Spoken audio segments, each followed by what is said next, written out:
Thank you. So first and foremost, from the bottom of my heart, thank each and every one of you for being here today. Of course, you would have been here anyway.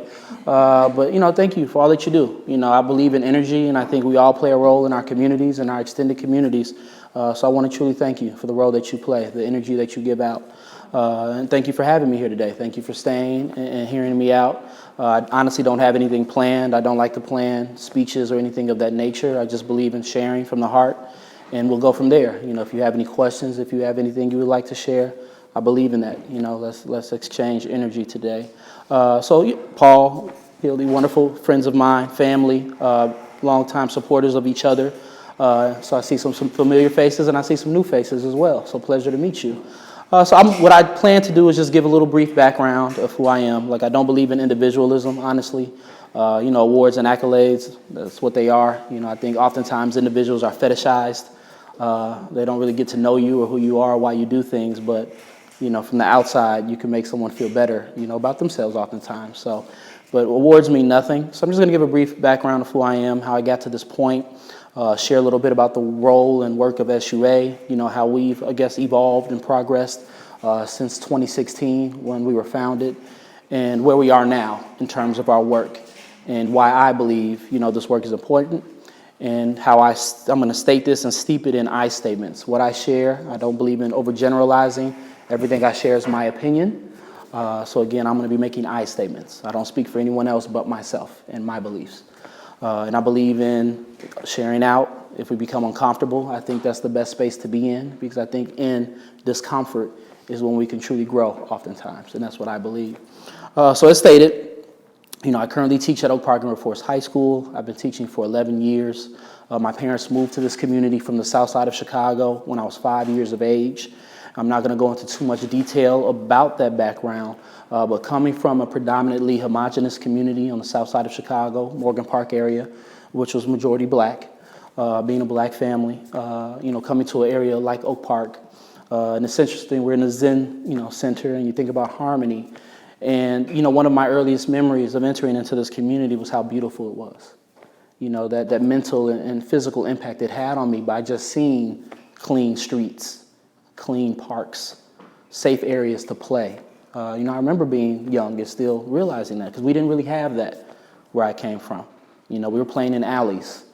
We were playing in streets.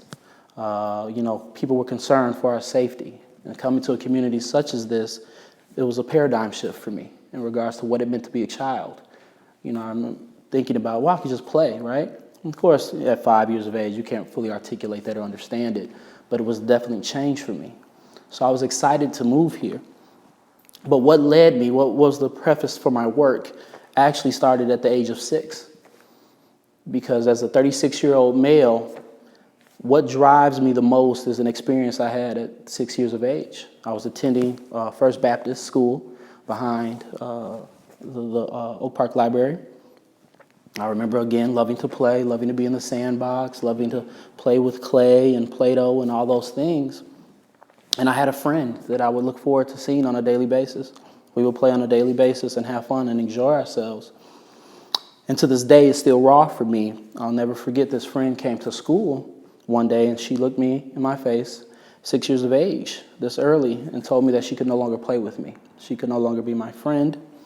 I remember asking her why, and she stated that her father had finally seen who I was the day before when we walked out. And because I was black, she could not be my friend. So imagine that paradox. Coming into a community where, physically and mentally, my first emotions, my first feelings, are safe, feeling welcomed, feeling like I could play and enjoy myself. But then in the next moment, everything changes because now I'm an outcast. Now I'm different. I had no idea what that meant to be different, and no idea what it meant to be an outcast. But in this wonderful place, now I felt like I did not belong. And that has stuck with me throughout my years. And the reason that I founded a nonprofit, that I engage in the community, collaborate with so many wonderful individuals, is because I honestly don't want anyone else to ever have that feeling. It shouldn't matter who you are, where you come from, who you love, how much money you make, your area code, your zip code, you should belong. No one or nothing should ever make you feel like you don't belong. And that's my true belief. So again, growing up, I always struggled with that. Being in this community, feeling like I did not belong. So I rebelled quite often, as a young man. Found myself in trouble sometimes because I just was unhappy. I didn't have harmony. I didn't love myself.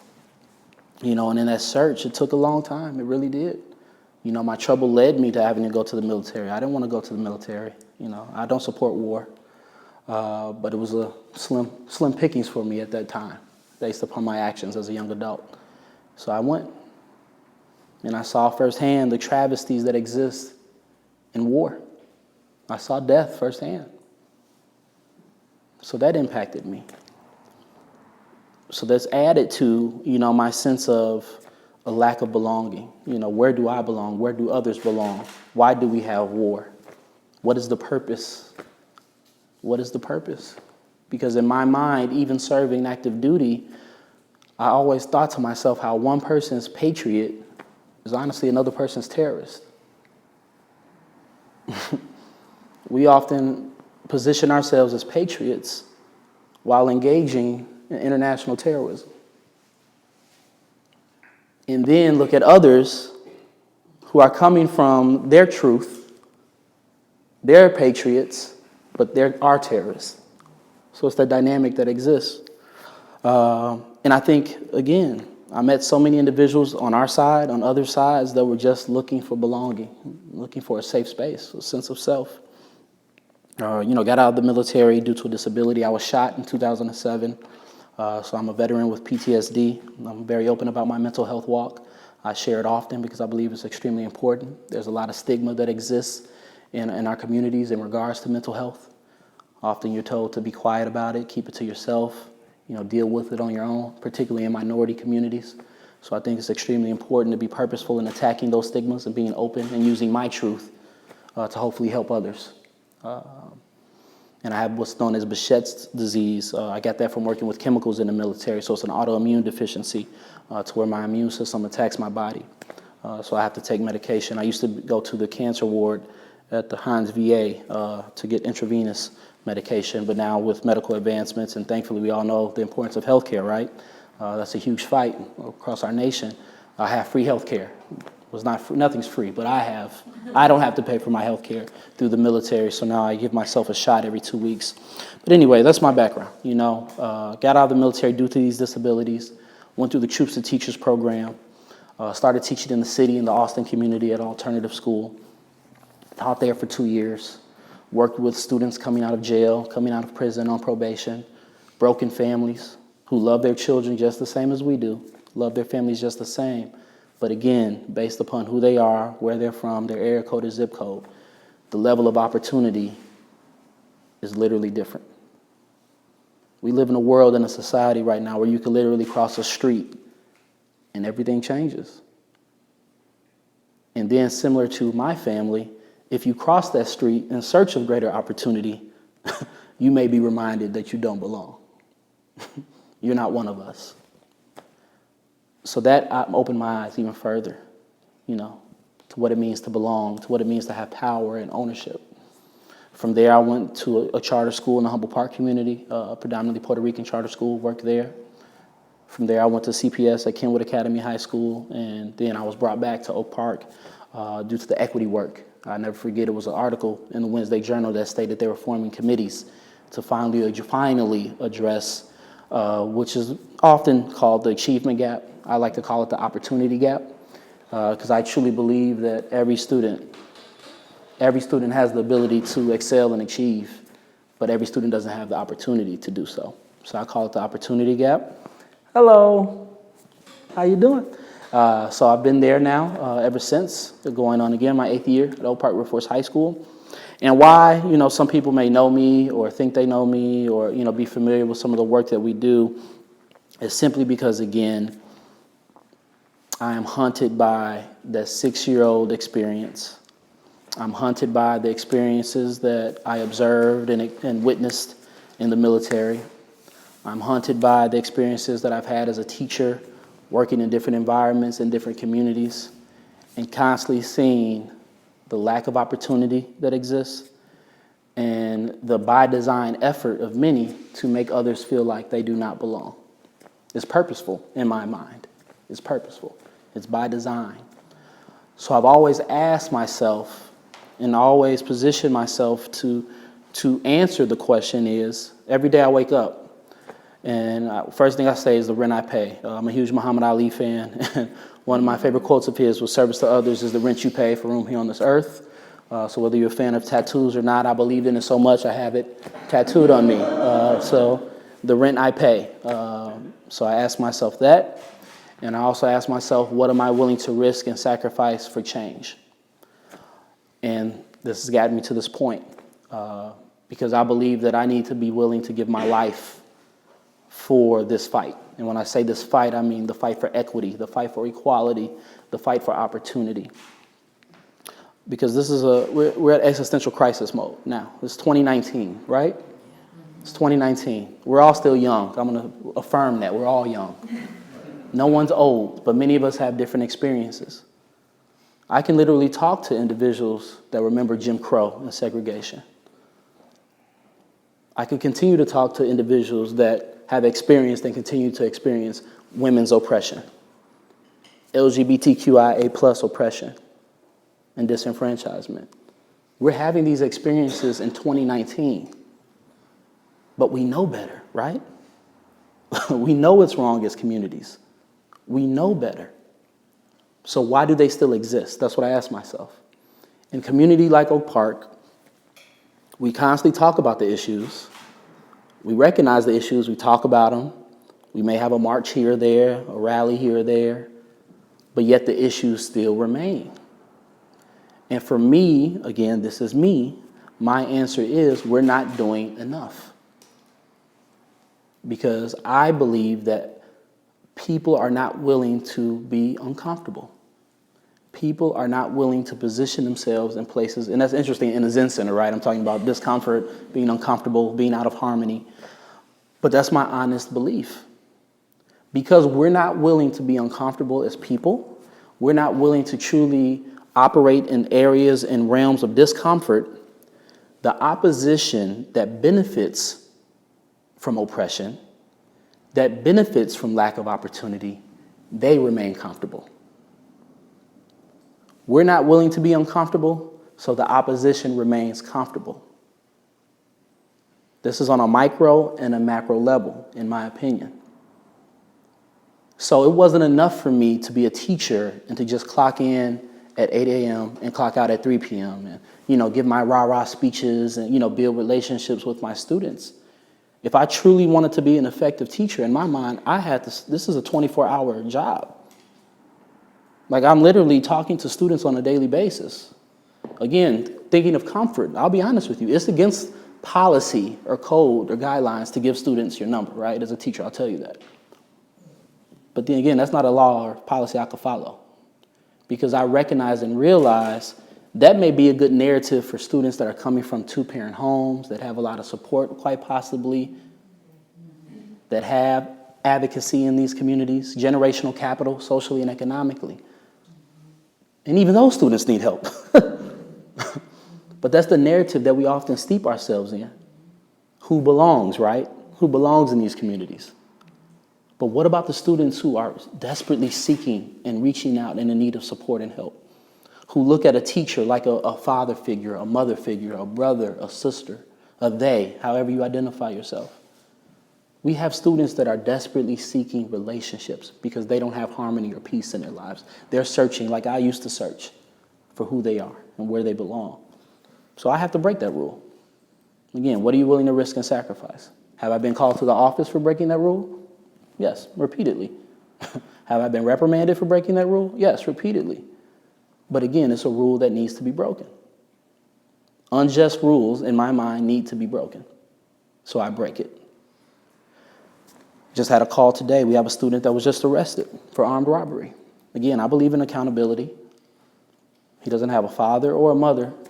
So basically, who's going to be there to support while this student goes through that process? This is reality for many of our students. Went to Oak Park. now is incarcerated in jail, awaiting a sentence, possibly trial for armed robbery, and doesn't have a mother or father to help support through that process. And none of us are perfect. So I'm not going to throw a stone. None of us are perfect. But that's what led me to this work. In every school I've been in, I guess, you could consider me a troublemaker, a boat rocker. It's interesting. I think and I'm sure you've all been there, right? When you make people uncomfortable, you're not always going to make friends, right? Not everybody's going to like you, right? Think about how many of us, and I've been guilty of this, have had conversations in the past to where we say, oh, I have a racist uncle or a sexist, father or, a bigoted aunt, but they're my family or they're my friends. I don't want to rock the boat, right? I don't want to make waves. I don't want to say anything. We've all been through that, I'm assuming. I know I have. I'm going to make an I statement. I know I have. I've been in those moments where I have family members that were homophobic and I feel, I'm uncomfortable, But am I going to say something? No, because then I may lose this family member. I may lose this friendship. I had to grow into the space where what's more important? What's more important? A singular relationship or collective growth and empowerment? So I got to the point where I had to cut off family members. How can you love me and be my friend and be my family if you hate others? Hate should not be comfortable in any space. Hate should not be able to put its feet up and kick back. But it has been able to. And that's how we got to the point in 2019, because hate has been comfortable. And then when it starts to mess things up in your house, I'm just using this analogy, now we're all surprised, right? Not to get too political, but we're all surprised who's in office now, right? Like, how did this happen? It's been happening. It's been happening. This is nothing new. Because we've allowed it to be comfortable, because we didn't want to get uncomfortable. But that's the work that I do in the school settings. Because everything that's happening on a macro level that we see is happening right in our school. Think about that as like a little village or a little town. If we're experiencing racism on a national level, somebody's experiencing racism within that building. Sexism, homophobia, transphobia, Islamophobia, anti-Semitism, ableism, classism. It all exists within the confines of that building. It all exists. So for me, again, do I focus on my wonderful paycheck? Because yes, we make a lot of money at OPRF High School. Thank you, community, and your taxes. Do I focus on that big paycheck? Do I focus and position myself, oh, well, if I just don't rock the boat, I'm a black male teacher, special ed, I'm needed, I'm desired. If I just don't rock the boat, I could be promoted. I could be one of the team, work within the system. And I, again, individual thought, I can make more money, I can get more influence within this building, I'll be loved, I'll make so many friends, everybody will like me. But I'm not in this to make friends. I'm not in this for people to like me. I'm in this to help push for change. So, and again, I'm not going to talk too long because I want us to share out. So what has always happened in any capacity, whether I was in the military, I got in trouble. Every school I've been at, I've been in trouble. Every community I've been in trouble. Because again, I am not comfortable with the opposition being comfortable. I operate in discomfort. I operate in it. That's the only way I believe that you could truly have change. And I'll give you a few examples of the school, and then we can open it up. The reason I started SUA in 2016 was because I saw, and it sounds cheesy, but I was having like visions in the sense of what was coming. Because I'm like, every day, we're talking about the issues, we're showing up, but it's often like a party almost in my mind. I was just thinking at the time, like, we're happy. Like, what protest is truly happy? Like we're singing together, we're in tune, and it's wonderful people that are out there. But again, this is all comfortable. So I started SUA to start creating greater discomfort, and it happened. Oh, best believe it happened. Many communities were not happy, including this one. But we've grown, and that work grew within the school. So 4 years ago now, a rape occurred. And I'm sorry, trigger warning, I apologize, but a rape occurred at the high school 4 years ago. This rape was brushed under the rug. Because again, what are we thinking about? Comfort, in my opinion. Comfort. Children in that building were devastated. They did not feel safe They did not feel like they had a safe space to go to because the administration was not handling the issue. I'll never forget the day they walked into my office, 3 of them. And Lauren Flowers, I could shout her out. I love her to death. She just left to go back to Tulane. She helped lead the charge. And they shared with me what had occurred. So in that moment, if I'm putting comfort first, what am I thinking about? I'm not touching this. This is my job. This is my career. I could be suspended. I could be reprimanded. Rape is uncomfortable. But only thing I could think in my mind was whatever I need to do to help these students, these student leaders, and get behind them, we're going to do. So we created a petition. I don't know how many remember who was on Facebook at this time. We put the petition online. I was handing out physical copies in the school, like literally had students were going to teachers' classrooms. Oh, it was a huge issue. It was a huge issue. But what surprised me, and I'll be honest, at that time, I thought it would have a greater impact in the community than it did. So many people, again, didn't want to be uncomfortable. So even though we were sharing it online, even though we were out there, a lot of people stayed away. We were holding meetings at the library where I had the students front and center to share their truths, and only about 10 or 15 people would come. But then I thought to myself, well, when I'm having meetings about just sexism as a whole, we have 50, 100, 150 people. Because again, right, as a whole, if it's general, no one has to be uncomfortable because no one has to possibly look in the mirror and say, this is on my back door, this is my community, this could possibly be my family. So that was interesting to me. But again, by creating discomfort, those young leaders, me getting behind them and supporting them, what did? We changed the sexual assault policy in the school. Because the administration had no option. Because again, they got out of the building, right? They can no longer be comfortable, so they had to change. They had to change. Because rape culture is real. It's real. It's visceral. And it still exists. And that's another thing I need to share as well. We need to get out of the mindset because if you're thinking political or so on and so forth, because we've elected somebody in office or because we passed a policy, the work is done. We can move on. A policy or a person is not going to save us. We're going to have to save ourselves. So just because a policy exists doesn't mean that rape culture is eliminated in that building. Because I guarantee you somebody is still assaulted on a yearly basis, probably a weekly basis within that school. And we possibly don't hear about it. So we have to continue to hold individuals accountable, continue to hold institutions accountable.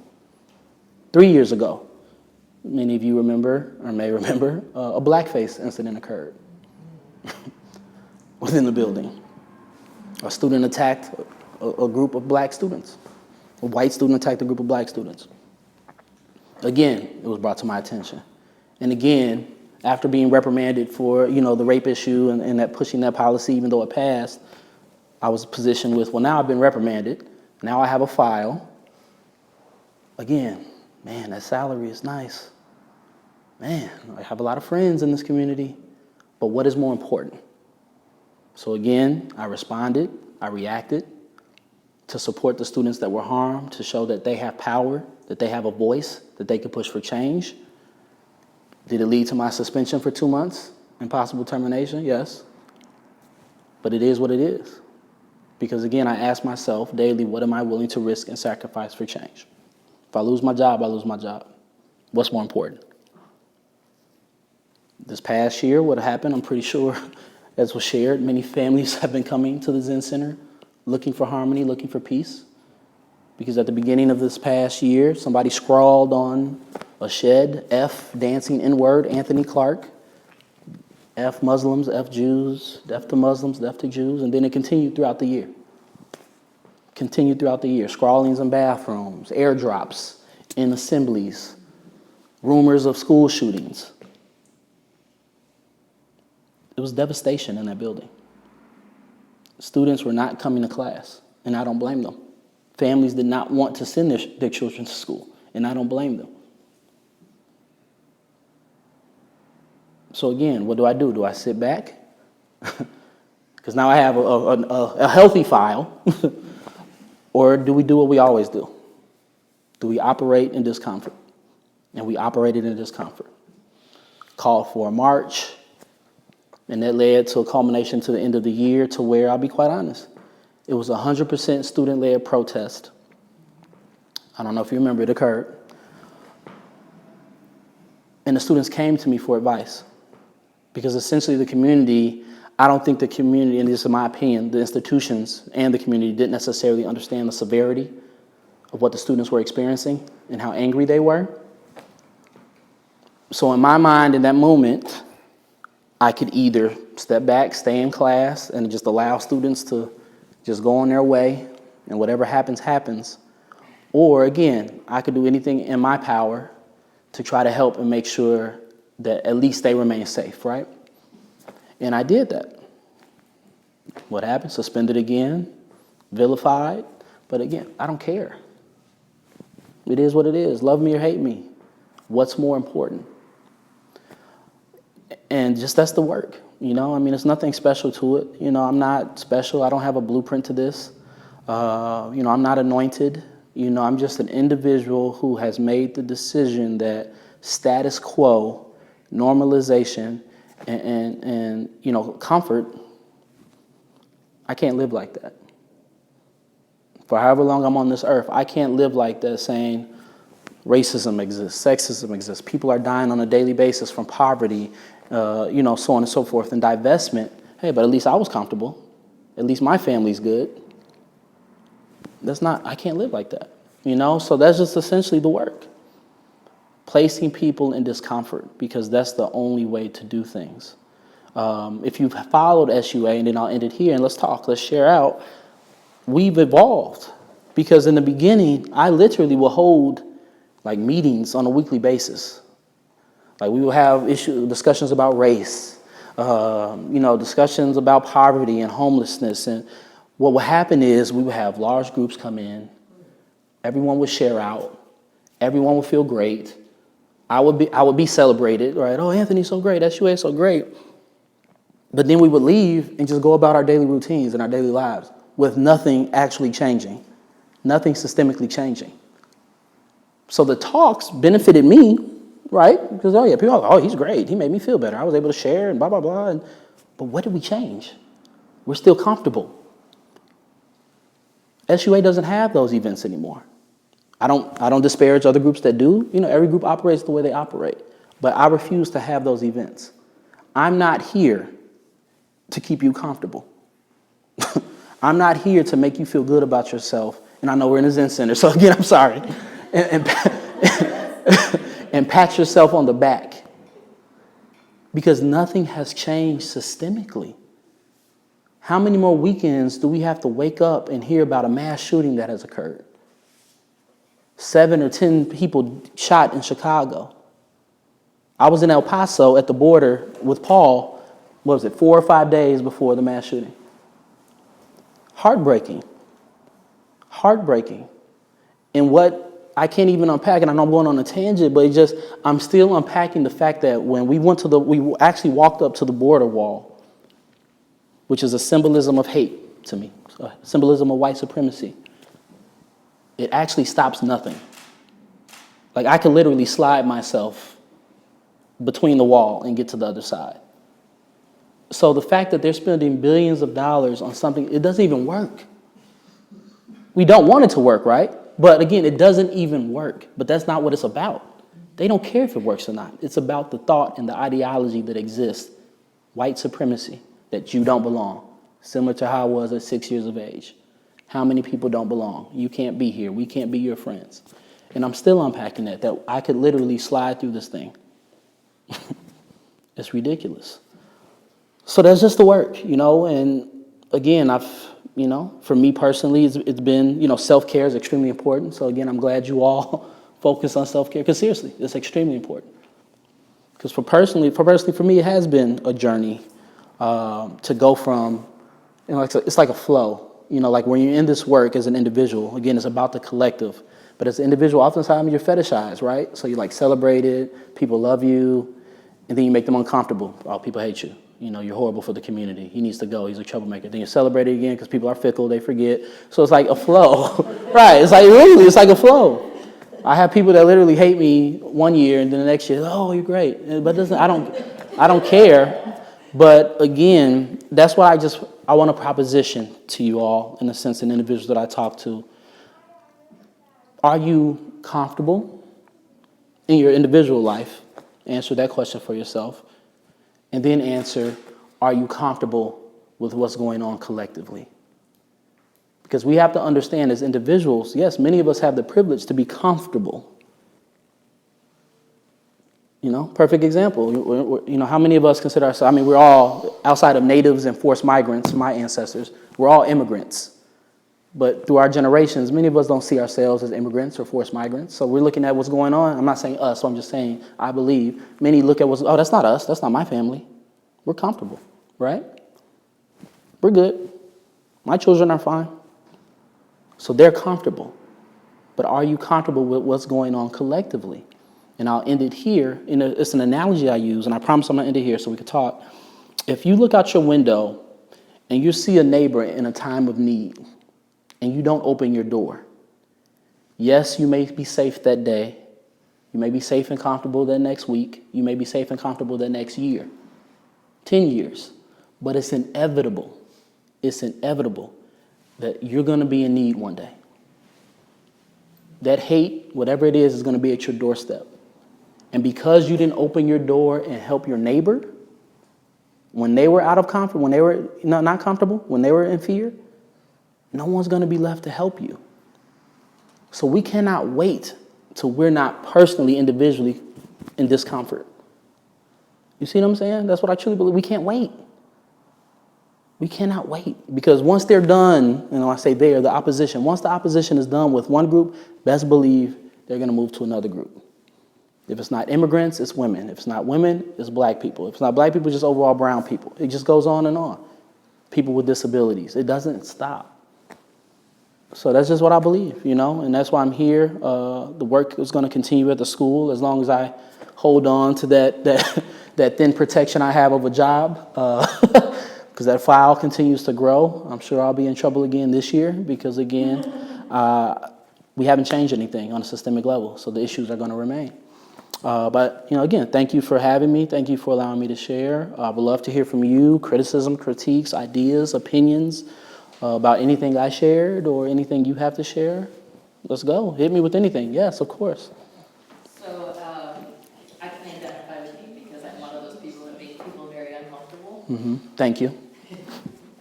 And so the last two jobs that I've been in fact, have been removed because I've made people so uncomfortable. Mm-hmm. And in the first role I had, it was working as a director of social engagement for another Buddhist organization called Shambhala. And I started bringing a lot of young people into the center. Mm-hmm. Young people from Humboldt Park predominantly. We started doing open mic nights there, the whole thing. Mm-hmm. And so over time, I was getting a lot of good press, I guess you could call it. And then there were lots of people in the community that were dying to get rid of me because young brown and black kids were in a predominantly white space. Mm-hmm. And they wouldn't say it, Right. but you could feel it. Right. And over time, as soon as the opportunity arose, they found a way to get rid of the whole thing. And then it happened again, after that. So I'm curious, I'm probably always going to be that way. Mm-hmm. But once you sort of are removed from a space, like your school, for example, let's say your file is so big that eventually you get removed. Then how do you keep doing the work? Do you just go somewhere else and start the work up again and become a rebel there? Right. Or do you, but then what about all those kids, that are there, right? Right. Like what I feel most, the most pain I feel about that whole situation isn't so much about me being removed, but it's about those young people who had a space that they loved. Correct. And the whole thing fell apart for them. Right. No question. No question. again, thank you for your work that you do. I'm sorry that you've experienced what you've experienced, and again, but it's by design, right? I'm pretty sure you hear many of the things I've heard. Oh, it's about her. Oh, she's egotistical. She loves the line. The coded words, the coded language, right? The coded language. Oh, it's about her, but it's about the kids. So for me, again, just being honest, I don't have a blueprint, but you're right. Every space I've been in, I've left someone, or left something behind. And again, it's not about me. It's a movement. It's a collective. But you're part of that, right? You're plugged in, and then when you get removed, you're like, So for me, I'm not going to lie. It's been impossible to truly remain 100% plugged in to an area that I've been removed from. And the way my mind works, once I finally get removed from Oak Park, I think for me as an individual, that's just going to be the next evolution of my work. Because again, I know, I recognize that I ask myself, what are we willing to risk and sacrifice? But we all have responsibilities. We have families, we have bills to pay. Oftentimes we get caught up, right? So my children, students right now are my responsibility. I view it that way. But if I'm removed from that, honestly, that kind of severs a bit of that responsibility. So I see myself, again, this is just my walk, I don't know, probably dying in the Amazon somewhere fighting.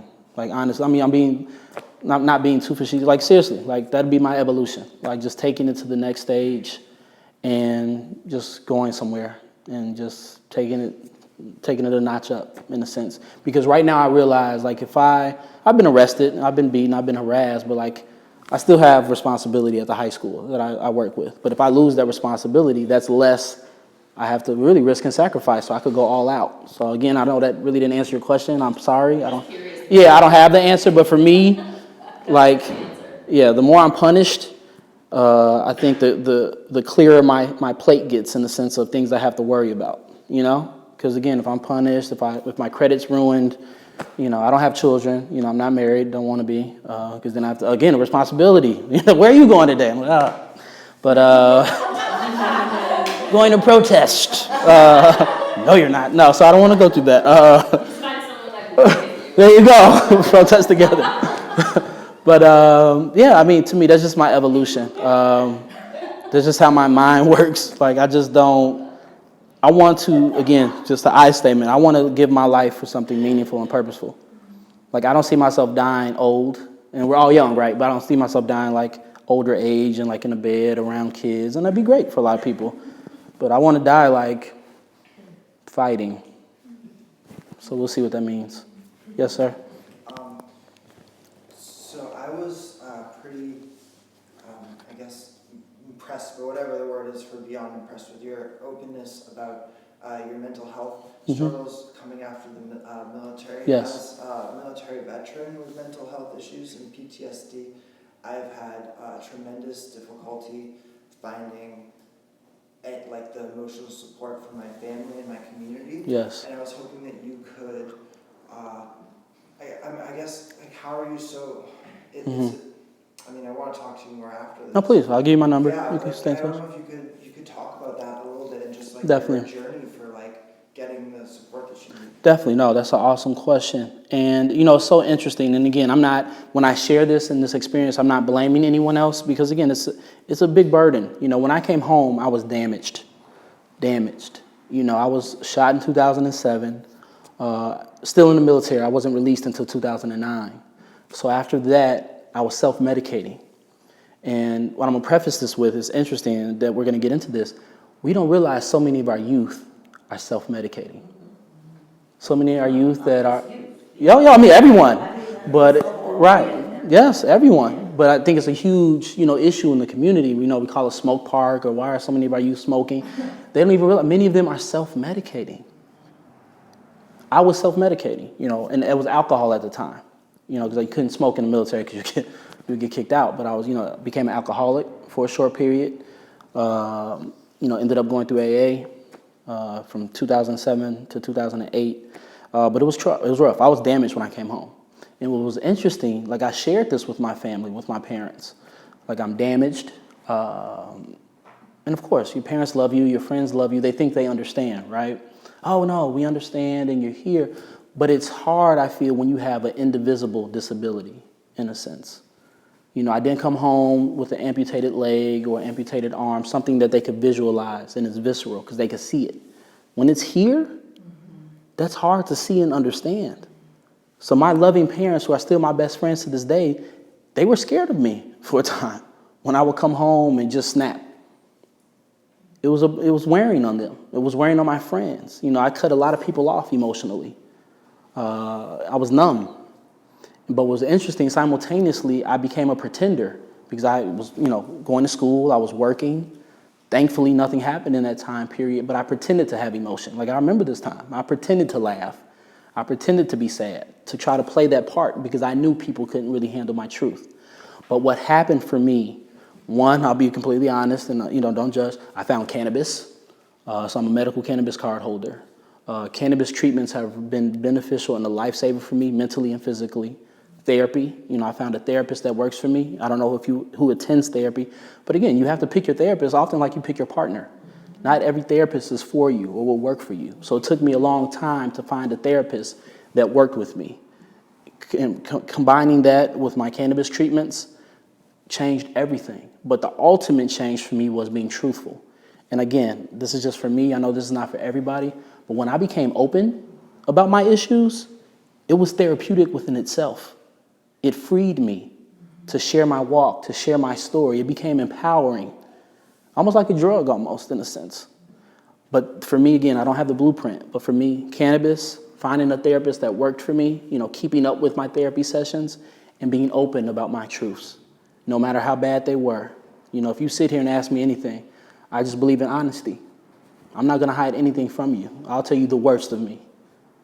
And because of that, I feel people see the best. Does that make sense? But no, I'm going to give you my number. Again, I don't have a blueprint, but I would love to talk and share more. But that's for me. Just being truthful, being open, cannabis, and therapy has really helped my journey. Yes. Does SUA stand for something? Yes, Suburban Unity Alliance. So when I formed it, I wanted to do a play on USA. So USA. So I did SUA. And it's been a wonderful journey. Community consistently steps up. I think some of the biggest things we've done, in 2 days we raised $13,000 for survivors of sex trafficking because Ann's house was closed down through the Salvation Army. So they lost funding, they lost support. Community stepped up. We helped with the Welcoming Village Ordinance, supported that, purchased the church in Pilsen, a security system that was being harassed by white supremacist organization. We're always paying for college tuitions and groceries and, so on and so forth. And one thing I want to say, though, would again, and it's interesting to say this, being a director of a nonprofit and I guess seemingly a successful nonprofit, like we just gave thousands of dollars to the Austin community, I've gotten to the point where I even feel like my nonprofit work is part of the problem. And I'm working through that. I'm unpacking that. Because if you think about it, nonprofits, for the most part, we're not treating things on a systemic level. Oftentimes we're reactionary, right? We're treating symptoms. And because we treat symptoms, one, we're not changing anything systemically. If we help a homeless person today, we're treating a symptom. We're going to have to continue to help a homeless person tomorrow because we didn't end homelessness. We didn't provide it. You know what I'm saying? So that's interesting to think about how we don't, in nonprofit fields, we're necessarily not allowing things to get as worse as they can get. And that's weird to say, and I don't want you to misconstrue it, but in a sense, when people talk about, again, I'm not trying to get too political, but when people talk about Trump, for example, trust me, I don't like him in office. Definitely don't support him. I fight against him. But in a sense, I'm like, he was almost needed to wake us up. He was almost needed. Because if he wasn't president, whoever else would have come in and been president, we still would have the same issues. They just wouldn't be as overt, right? We'd be more comfortable. So I battle with that with my work, with my nonprofit work. Like, I love it. I love people stepping up. But in a sense, I'm like, we're part of the problem because we just treat symptoms and allow things not to be as bad as they really are. So it's like a facade almost. Yeah, I just wanted to say this, since it's probably not the appropriate way to say it, but you are running for Congress to make systemic change. Definitely. Through brand new Congress and through other things that are endorsed, you do have some plans to... Right. No, definitely. We don't get too deep into that today, but of course, we're working on political levels. We're working, neighborhoods, communities, building coalitions. I don't know if you're familiar. Who's ever been to the Maywood community? Because I feel like oftentimes Austin dominates, and rightfully so, the narrative. But Maywood's struggling. They have food deserts, they have high levels of violence, and oftentimes they get ignored. But again, the health of one community directly impacts the health of other communities. And then within the past year, I'm not making this up, unfortunately, Maywood has lost 7 young adults to death by suicide. They're having a mental health crisis. So we've been working with Maywood. Best of Proviso Township is an organization, 501c3. They've been doing mental health checks and trying to, better communicate to a predominantly black and brown community about eliminating those stigmas. So no, there's huge issues. But again, it takes coalition it takes coalition building. And again, it takes a willingness to, again, be uncomfortable. I'm just, again, I don't know everything. I'm not perfect, but I'm just so beyond even when I go on Facebook and, I see another march. Yes, marches are great. They have their places. But if you think about it, what happens? The issues we face are Monday through Sunday or Sunday through Sunday. They happen every day, all day. But when we march, because we're rightfully angry, what do? We get a permit. So everything's safe, everything's secure. They know what's coming. It's on a Saturday or Sunday when most people are off of work. We're not really disturbing anyone. And then we march, right? We march, we yell a little bit, we have our signs. Some people make sign contests, who has the best sign. Some people are laughing, cheering, having fun. But then we go back within the same system on Monday that we marched against on Saturday or Sunday. So it's just like, I'm even to the point now where I'm just tired of just perpetuating a system. Because we provide optics, I think, to ourselves oftentimes that we're making a difference when, honestly, I believe we're really not. We're making a difference for ourselves because we feel better, but what have we really changed? How many marches have we had against immigration policy? How many children are still dying? Has it changed anything? Are families still being broken up? I remember being at the airport, 2 months ago, at O'Hare Airport, where they literally kidnapped, it was on the news, literally kidnapped 3 young girls. They were American citizens because they wanted their parents to turn themselves in. So it's just like, what we have to escalate in my mind. Yes? Yeah, I think you kind of bring the question, like, what are we really marching for? Right. But Anthony, so many good things that you bring up. I had 2 kind of ideas, and I think we kind of just touched on one of them right there. Sure. And it's sort of a question, but like, how do you believe that, we can raise awareness about that the problems are still here and real, Mm-hmm. but like you said, a lot of these problems are by design. Right. And do you feel as though it's necessary that, or do you feel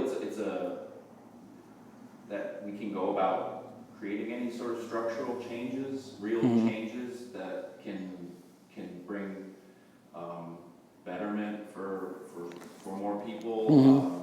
and then also how do we hold the people accountable who Mm-hmm. have the power Right. to make changes? No, definitely. 2 great questions. And again, just I statements. I don't have all the answers.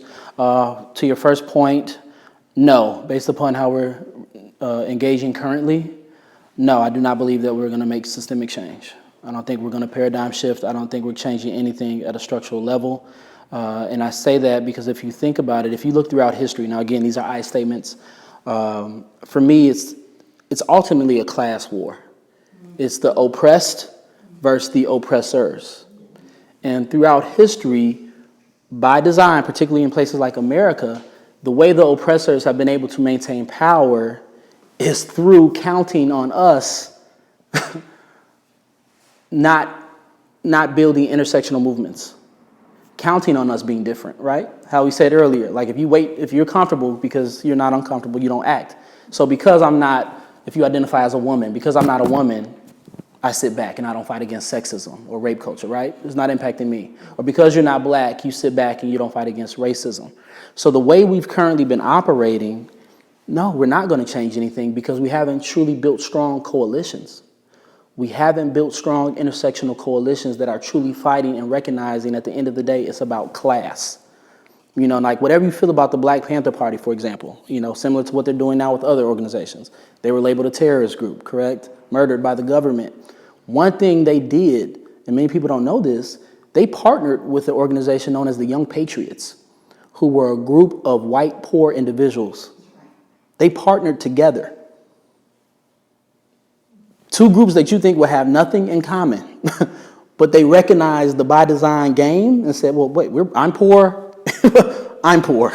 Let's come together and work together to fight class issues. So until we do that, no. Because I feel like at the end of the day, we're too caught up in, this is our movement or this is our movement and who's leading it and, what's the identity of the person leading it and so on. We get so caught up in our differences that we don't come together for our ultimate similarity. And again, the way the system works, and then again, this is my opinion, it shifts, right? So if you think about it, slavery ended in 1865, June 19th, 1865, like legally in America. But what did our country do? It shifted. Now we have the prison industrial complex. Now we have Jim Crow. Now we have redlining. Now we have divestment in communities. This all leads to crime. This all leads to people being incarcerated. And what happens when you're incarcerated? You become basically a slave. You're either free or cheap labor. It shifts. When did the women's suffrage movement? I mean, that was a long movement, but it was like around 1920, right? We often say 1920. Aren't we still arguing? Because, even on a micro level, the women's soccer team, who's awesome, they're not getting equally paid and they bring in greater revenue. It's ridiculous to think about.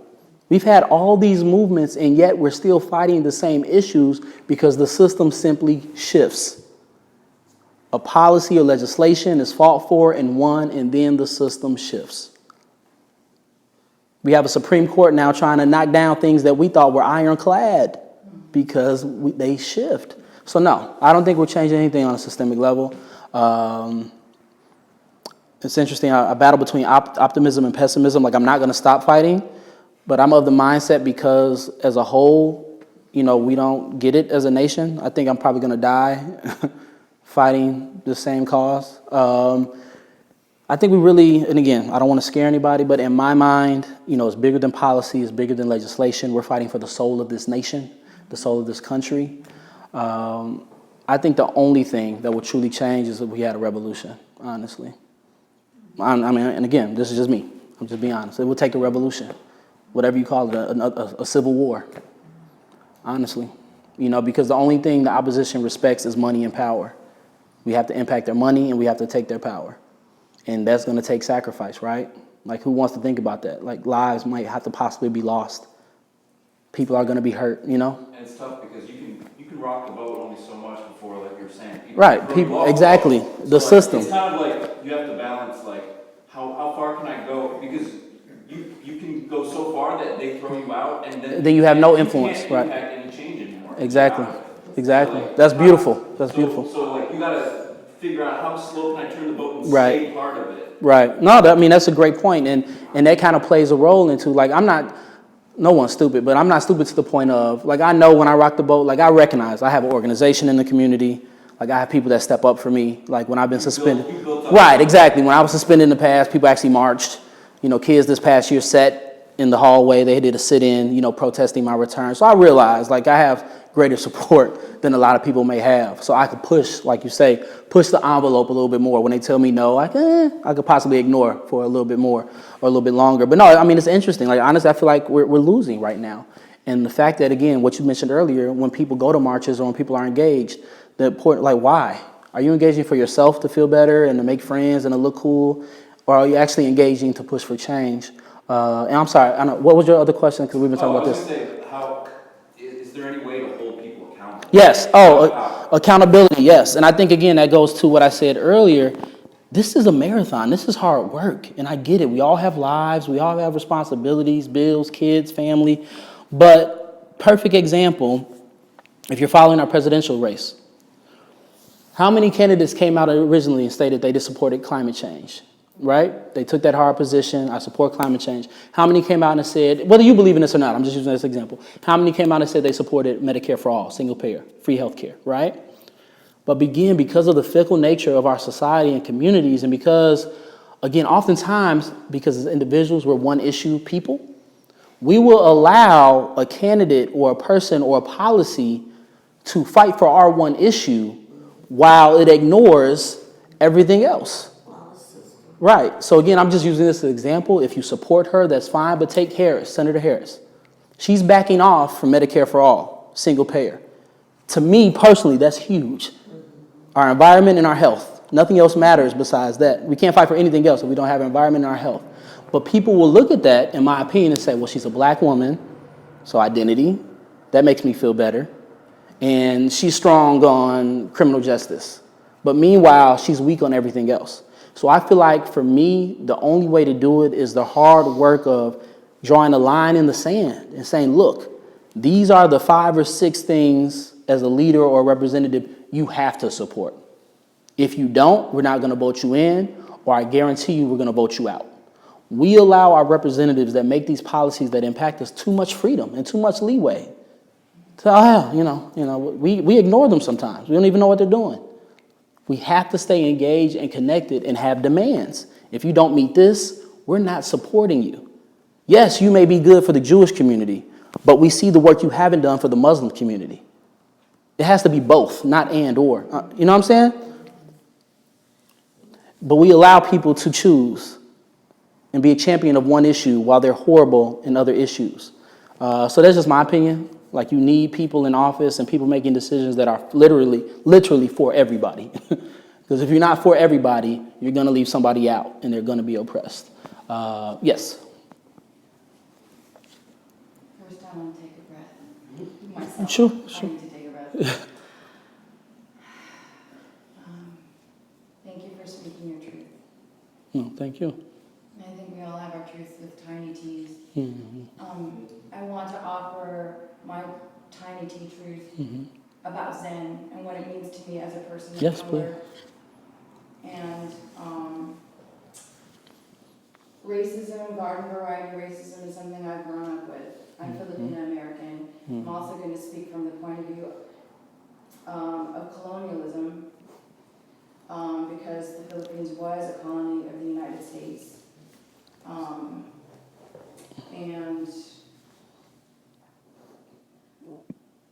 I'm going to take another breath. No?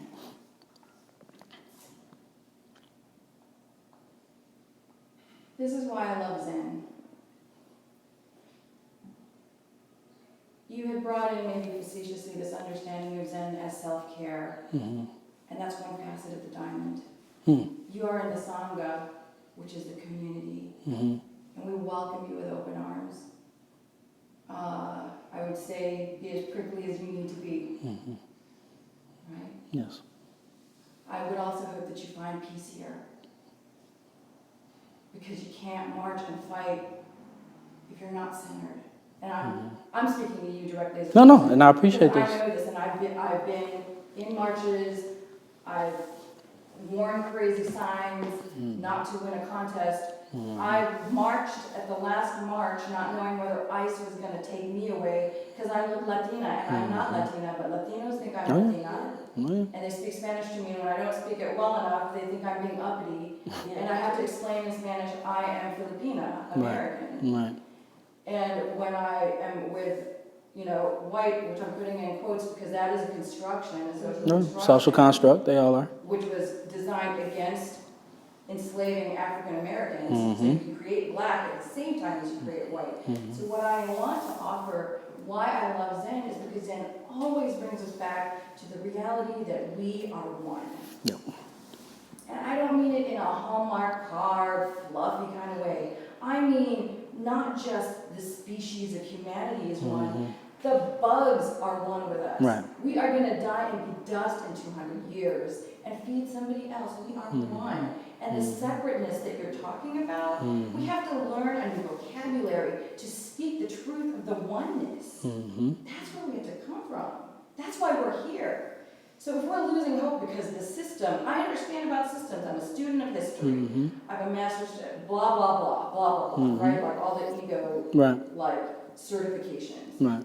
So what can I with a tiny I and T with a tiny T, what can I use this intelligence for? Well, this intelligence can bear witness to the fact that we are one. So how do we do that? How do we come from the oneness?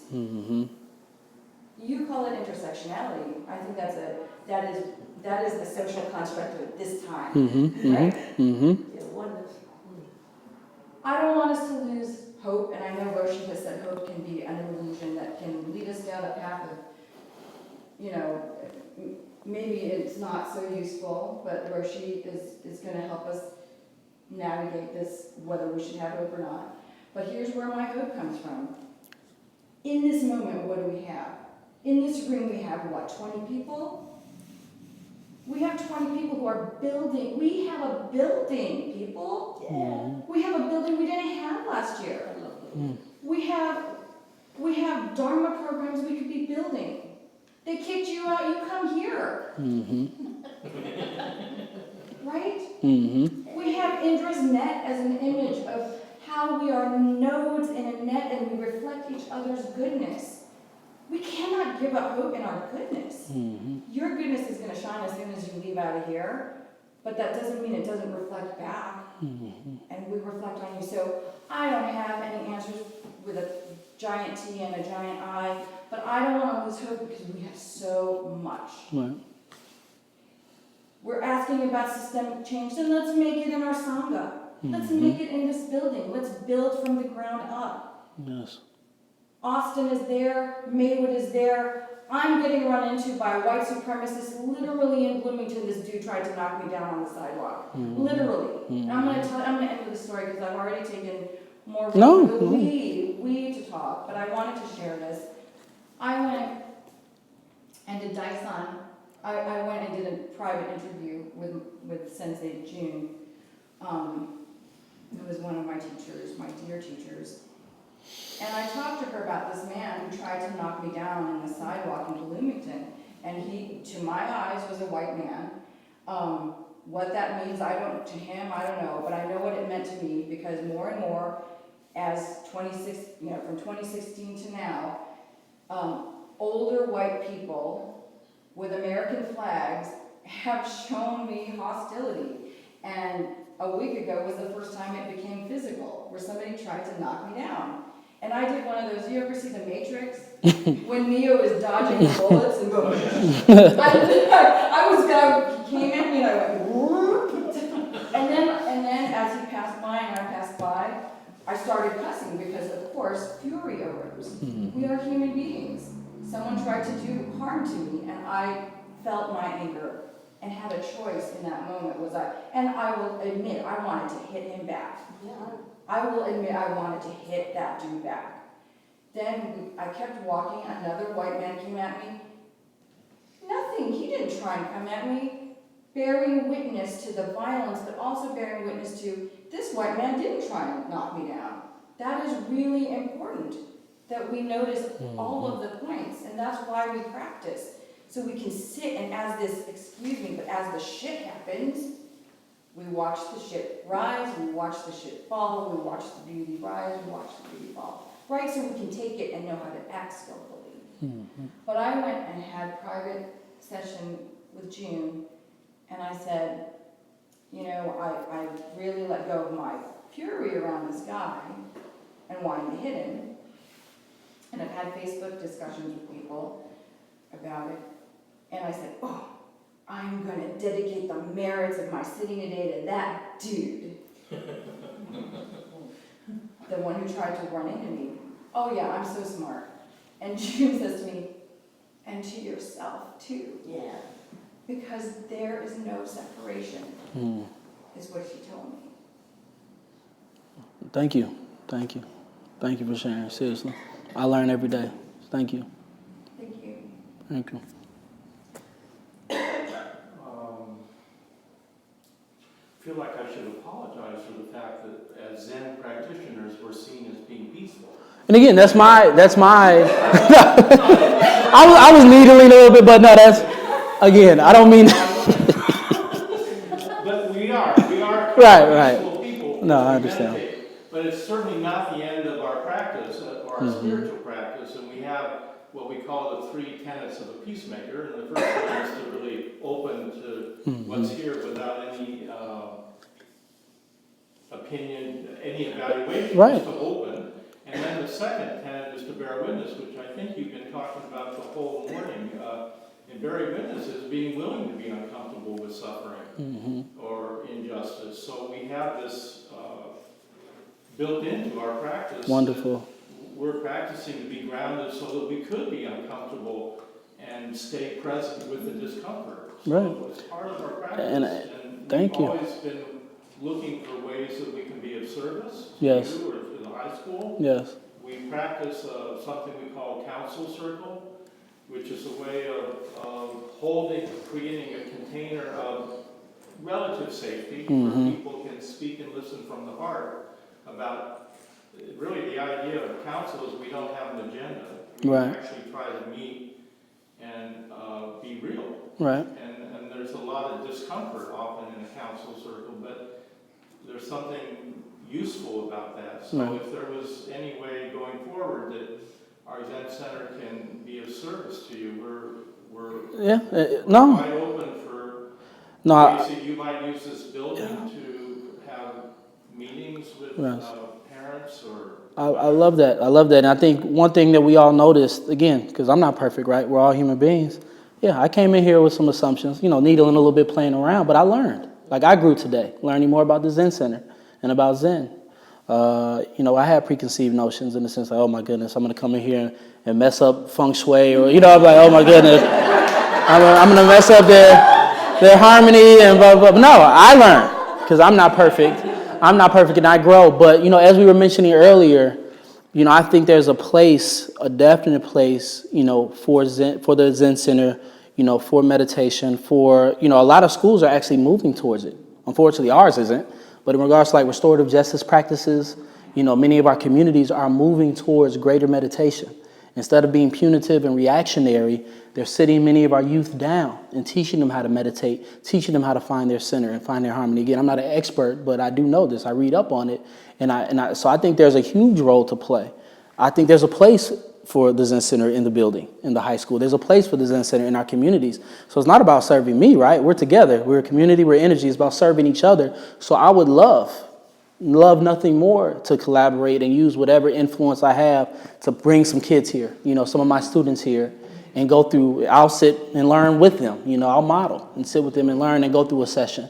I would love to do that and then have it grow and possibly get into the building and, I do work with the Austin Family and Community Center. That's who we brought money to this past summer. Go there and, bring the Zen Center there for many of the youth that every day are under, the pressure of gun violence and food deserts and lack of investment. So I would love nothing more than do that. I'm excited. I think we have to close pretty soon. Oh, yes. To reach the end of the time, but I wanted to say that it's been an honor to have you here and to learn from you. Because Well, we all learned today. We all learned I'm a today. white guy. I'm living in a kind of bubble. I live in my. So to hear about your experience was moving, and I just want to say that we do want to be of service, and if there's any way going forward, we can continue discussions about how we could collaborate with you or the high school. Yeah, honestly, my first idea, because again, I don't like just talking and not doing anything. I would love to set up a date because I go back to school next week, but I would love to bring some students here if I can. If we could let me know a date, I'll give you my information and let's pick a date. And I want to bring some students here and we could kind of hopefully have that snowball and grow. Good. Thank you. No, thank you. Thank you. Oh, thank you. Thank you. Thank you all. Thank you all.